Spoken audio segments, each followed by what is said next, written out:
right, Jesse on Fire, welcome back. So we're going to talk MMA in this video, which is exciting.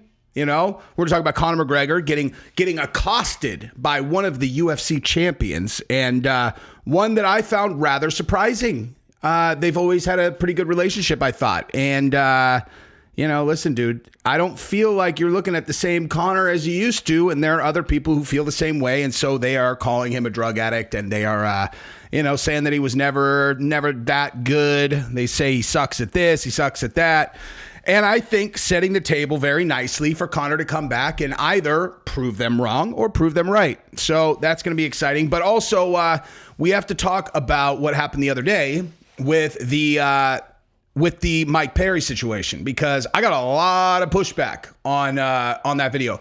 Listen, dude, I look at my analytics very, very religiously, and sometimes I'll look and be all, what on earth was this? Like, as an example, okay, I do a video the other day titled Conor McGregor fires Mike Perry from BKFC after his loss to Jake Paul, okay? I don't know, 80, 90,000 views, which is good. You know, it's good. It's a good video. You know, I had a fair number of comments. I ended up with, you know, I think I was positive 90 subscribers for the video total. But there were a couple weird things about the video that I knew I was getting pushback, so I went to look in the comments. And the main piece of pushback that I was getting was that Conor McGregor does not, in fact, have the ability to fire Mike Perry. And I'm like, huh? And they're like, this is a BS title, because you said that Mike Perry got fired when you know that Conor McGregor cannot fire Mike Perry. And the couple people I actually responded to, no one ever responds to me, you know, like they never respond. That's another reason why I know I'm getting bot attacked on these videos, is because they'll say something. Yeah, actually, that's not true. In those cases, if they say something like that, then those are real people, because they've said something specific about this video. But like, they never respond. Like, and I'll say, you know, like, I'll engage. I'm not trying to argue with them. I'll be like, you really think that Conor McGregor cannot fire Mike Perry? And then they'll never respond. Okay, so I'll just put it in perspective before we get into this news story. This is very simple, okay? Mike Perry is locked into an exclusive contract because he signed an exclusive contract with BKFC. He had this weird carve out that he could choose one fight external, which he chose to be the Jake Paul fight. Very, very poor decision in hindsight. But nonetheless, that's his contract. He's exclusive with BKFC, okay? Now, how would you be officially fired from your job in any scenario where you have an exclusive contract, right? Someone will tell you, and then it'll get put in writing that you have officially been fired, okay? Conor McGregor, who has been widely publicized as the new owner of BKFC, okay, widely publicized, put in writing that Mike Perry is released from his contract. And it wasn't like something that was kind of like a weird, ambiguous thing. He put it in writing. You are released. Go have fun in your whatever. You're done with BKFC. Have a great time in your new promotion. Mike Perry says he can't fire him. Conor McGregor comes back over the top and says, I absolutely can. And believe me, you're done. That's in writing. Like, that's in writing, dude. Ask your friend who's an attorney. Although, in fairness, the people who commented that probably don't have any friends that are attorneys.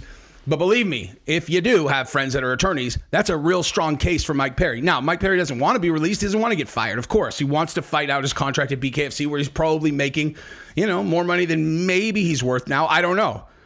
It'll be interesting to see how it goes when he fights again. I actually don't think his value has really gone down that much, because obviously bare knuckle is very different than fighting, you know, in regular boxing. But nonetheless, it's like, that criticism is wrong. You're wrong.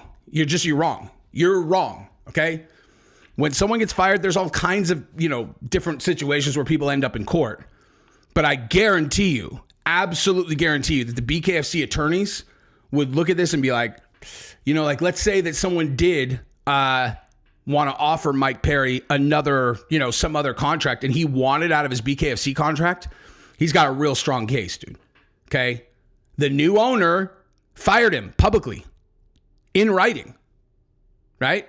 If Conor would have just said something in an interview, it'd be like, yeah, I mean, he could just go have fun somewhere else. That's one thing, you know, because at least in some states, you know, verbal contracts different than others. You know, like, every single state has the same thing about this guy put in writing, you are fired. You are released from your contract. Think about it, dude. Think about it. Anyway, so I bring that up not just to like, you know, talk about that situation, but also to point out that I think this had a lot to do with why Sean O'Malley went so hard at Conor McGregor, because people are looking at him and they're like, dude, fuck this guy, man. You know what I mean? Like, that's like what Conor did to Mike Perry. It's not cool, dude. Like, it's Mike Perry goes out, he goes and does this fight. Obviously, Conor, new owner BKFC, doesn't want his fighter to go out and do it, but he's got the contractual ability to do it. I don't know if they had a conversation behind the whole scenes or whatever, but Mike Perry loses this fight. It's an embarrassing loss. He lost to Jake Paul. He's already there. He's probably super disappointed. And Conor's just like, you're fired, you're released, you suck, you're done. That's pretty fucked up, dude. You know what I mean? Like, it's just mean. It's just a mean thing to do. It doesn't, like, there's, what is accomplished by doing that? Do you know what I mean? Like, that, just think about it like that. Outside of whether, you know, Mike's going to be with BKFC or he's not, like, you take this action, what is the outcome? Okay? If you want to fire Mike Perry, you can fire Mike Perry. You can release him from his contract. You know what I mean? But like, all you do here is just demonstrate that you're being a dick. You know, like, you're being a dick. You're humiliating him. You're kicking him while he's down. You're showing other fighters like, hey, do you want to come fight for me? It's like, fuck, no, I don't. You know what I mean?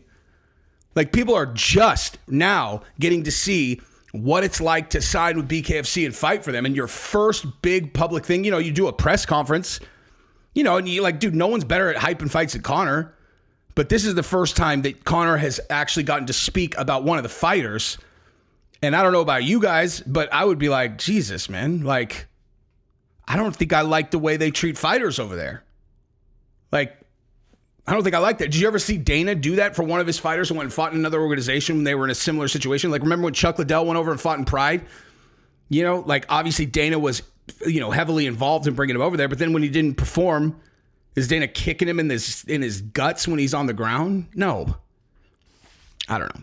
It's messed up, dude, in my opinion. So now let's see what UFC champion Sean O'Malley said about Conor, because he lit him up, dude. All right, so let's take a look at what O'Malley said, and then we'll comment on it right now. So Sean O'Malley said the following. I'm curious what you guys think about this. By the way, subscribe to the channel if you haven't yet. You know, this is it's a hybrid channel now. We're MMA and, you know, kind of Trump trained, kind of like politics. It's exactly what I always dreamed, dude. It's exactly what I set out to do. It's unbelievable, actually. It really is unbelievable. I set out from the beginning. I said, I'm going to use MMA to get my foot in the door with a niche, and then I'm going to expand from there into much more larger addressable markets. And I did it, dude. I did it. I did it, you guys. Anyway, so I seriously cannot tell you how grateful I am to all of you, though. And I appreciate you. So let's get into it. Okay, so Conor isn't, any of my subscribers, I want to hear from you guys on this. So Sean says, Conor isn't in anyone's GOAT talk. Entertainment, yes, but skills, no. Has a really good left hand, shit cardio, weak jits, decent athletic, mentally weak, drug addict, needs rehab, 1-4 in his last 5 fights. Still a fan, though. Hope the toe heals up. That is a brutal tweet. Because, you know what I mean? Now, I would say that when you're talking about his skills on the feet, a really good left hand, and that's it. Like, that's it. Come on, dude. Come on. He's a lot better than that, dude. Conor's stand-up is very, very, very good. Excellent. Exceptional even, you know? And if you really think about it in terms of, let's just go through his... You know what? That's actually what I want to do here. I want to say, I think he did this because of how Conor treated Mike Perry, because anyone that's even like moderately empathetic to people was like, that's really fucked up what Conor did. I think that was super fucked up. And so O'Malley's like, yeah, no, Conor's not in the GOAT talk because he's a drug addict. He has shit cardio, weak jits, decent athletic. Like, this is just the most harsh criticism that you could possibly give of Conor McGregor in general as a fighter. And it's listen, dude, you don't have much ability to defend yourself when you haven't fought in as long as Conor hasn't fought. I mean, like, dude, he had been off since 2018 when he came back to, that's not true. I'm sorry. Since 2018 when he lost to Khabib, which was October of 2018, if I remember correctly. And he had been off for a long time before that, you know? Matter of fact, let's just look at that first, okay? Because like Conor McGregor, as of now, we're talking like a decade ago, dude, when he was in his prime. Like a decade is when he was doing what was really, really special stuff, you know? Like, look at this, okay? So here, Jose Aldo is December 12th, 2015. Diaz, March and August of 2016. And then Eddie Alvarez, 2016. That's 8 years ago. 8 years. 8 years is a lifetime in a fighter's career. I mean, 8 fucking years, because then you get into this period. Okay? Now, I'm not taking anything away from what Conor did. What I'm saying is from this moment on, right? From the Eddie Alvarez moment on, fighting has not been his number one priority. Period. And he could say that I don't think that he would argue that. Now, he's taken what was his number one priority, which is business. And I mean, do you know how many people try to start businesses? Do you know how many of them end up creating $500 million of value or more than that value? And actually, like, no one does that, dude. I mean, very, very few people. And Conor's done it pretty effortlessly too, if you really think about it. So, I mean, what he has made his main priority, he's winning in. But you can't be 1 foot in, 1 foot out in elite combat sports and expect to do well. Okay? So he comes back against Khabib and he loses, you know, neck crank and, you know, he lost handily. Then he beats Donald Cerrone in his comeback fight, which is 18 months later, right? Then he takes a year before he gets to fight again. Now, that's not his fault. He wanted to fight, but he couldn't. He loses to Dustin. Then he comes back 6 months later, loses to Dustin, and he's been off for 3 years. I mean, dude, like the Conor, that's 8 years ago, dude.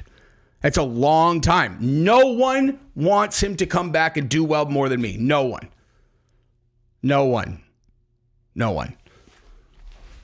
I won't put him on Front Street, but a very well-known guy who also does a lot of MMA content. He and I were laughing our asses off together about how we're both complete simps for Conor when it comes down to it, dude. Like that, we just are. It's like I'll always root for him, dude.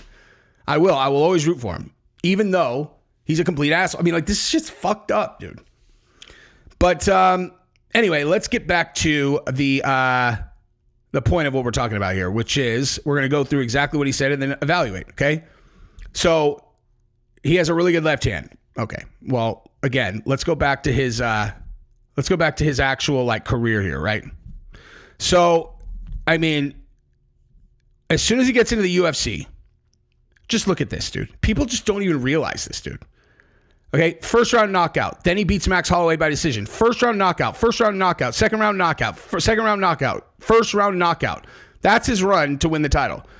Then he loses, fighting at 170 against Nate Diaz, comes back, wins a heroic 5-round decision, then knocks out Eddie Alvarez in one of the best performances of all time, loses to Khabib, and then masterclass knocks out Donald Cerrone in 1 round. Like, this is a run of someone who is in the GOAT conversation for sure. Straight up. I mean, this is like a greatest of all time conversation. But then, you know, this hurts you. This hurts you bad. 2 in a row and then not fighting for 3 years. So it's like, it's not like if he comes back and he goes on a run, he can't be in the conversation. But as of this moment, like, he's not wrong. He's 1-3 in his wait, what did Sean say? 1-4 in his last 5. That's wrong. That's not correct.